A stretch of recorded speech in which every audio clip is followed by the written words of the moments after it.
Même en gérant ton stress naturellement, tu seras dans du camouflage de symptômes. Tu seras pas dans la gestion du problème de fond. Pourquoi? Parce que le stress, c'est pas juste des symptômes.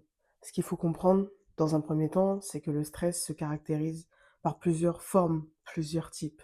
En un, il y a le stress émotionnel qui peut être là suite à une mauvaise gestion des émotions. Il peut être là aussi suite à un choc. Il peut aussi être là si ton microbiote est complètement déséquilibré.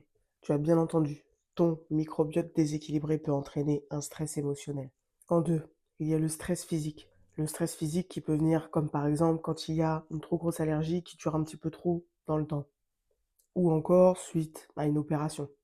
En 3, on a le stress psychologique. Le stress psychologique, c'est quand, par exemple, tu as eu des traumas dans ton enfance.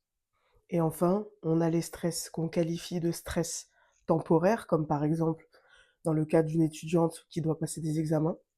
Et on a le stress chronique, quand c'est un stress qui dure dans le temps, depuis un certain temps, et qui n'a pas été traité en profondeur.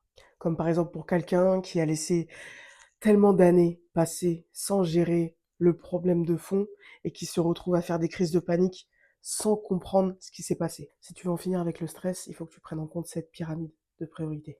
En un, on a les fondations, parce qu'il faut s'assurer que le terrain est bon. Il faut s'assurer de rééquilibrer le terrain de manière à pouvoir éviter toute récidive. C'est comme pour une maison. Si tes fondations ne sont pas bonnes, ta maison sera fragile. En deux, on a la structure, parce que, encore une fois, comme pour toute maison, si tes fondations sont pas bonnes et si ta structure n'est pas bonne, ta maison pourra s'envoler au moindre petit coup de vent. En 3, une fois que la structure et le terrain seront mis aux normes, on va pouvoir réguler tous les systèmes nerveux et endocriniens. Et enfin, dernière étape de toute cette gestion du stress, ça va être l'harmonisation. On va harmoniser tout ce qui aura été géré juste avant.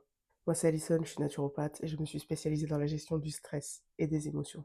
Je m'intéresse à la science, aux médecines traditionnelles, à la spiritualité, tout ce qui concerne de près ou de loin au bien-être holistique, de manière à pouvoir mettre toutes les chances de notre côté pour pouvoir vaincre les problématiques naturellement.